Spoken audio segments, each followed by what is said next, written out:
সিঁদুরটা দিয়েছো তুমি, ব্যাস ওখানে সব লেনদেন, কেনা বেচা দেয়া নেয়া শেষ, তাই তো? আর তারপর থেকেই সব দিতে হয় আমাকে। কি কি দিয়েছি আমি? এই প্রশ্ন আমার আগে নিজেকে জিজ্ঞাসা করো। প্রথম যেদিন এলাম তোমার ঘরে, সেদিন তুমি আমায় বললে নতুন ঘর, নতুন সব, নতুন করে শুরু। হ্যাঁ, তারপর থেকেই প্রতিটি দিন নতুন, প্রতিটি সকাল নতুন, প্রতিটি রাত নতুন, তোমার হাতের আদর নতুন, বিছানায় পাতা চাদর নতুন। কিন্তু পুরনো প্রিয় জিনিসগুলো ছেড়ে এসেছি আমি। জানতে চাওনি সেদিন যে কি কি ছেড়ে এলাম আমি? আমি বলি কি কি ছেড়েছি আমি। 25টা বছর, যার 12টা শৈশব, আর বাকিটা বুঝতে বুঝতে বড় হওয়া যে তোর উপর অধিকারকেও অর্জন করে নেবে। আর ছেড়েছি বাবার যত্ন, মায়ের আদর, ভাইয়ের সাথে খুনসুটি, বিকালের লাবদড়ি, সন্ধ্যায় এক থালায় মাখা মুড়ি, শীতের রাতের বৃষ্টি, বাসে করে বন্ধুদের সাথে ইউনিভার্সিটি থেকে ফেরা, আরও কত কি।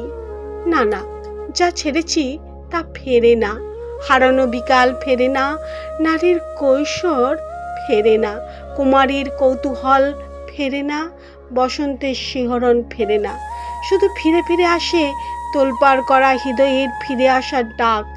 এগুলো সব ছেড়ে আমায় নতুন করে শুরু করতে হলো। কত সহজে বলেছিলে তুমি, কিন্তু বোঝনি নতুন করে শুরু করা কতটা কঠিন ছিল। নিজের কিছু আছে এখন আর বুঝতে পারি না। আগে সবেই আমার নিজের ছিল। মায়ের গয়না নিজের ছিল, বাবার উপহার ভাইয়ের সাথে ভাগ করে নেওয়া ছিল, তবুও তো নিজের ছিল। বাস্তবতাতেও মায়ের খাইয়ে দেওয়া ছিল, মায়ের হাতে রান্না, তাও তো নিজের ছিল। আর এখন তুমি বললে সব নিজের করে নাও। বেশ, নিজের করে নিলাম। তোমার মাকে মা বলে নিজের করে নিলাম, তোমার ঘরকে আপন বলে নিজের করে নিলাম, তোমার নামের পদবিখানা নিজের করে নিলাম, রাত দুপুরে সব আবদার নিজের করে নিলাম, তোমার ছেলের সব বায়না নিজের করে নিলাম, সবাইকে খাইয়ে সব শেষে খেতে বসা নিজের করে নিলাম, কাক ভরে জেগে ওঠা নিজের করে নিলাম।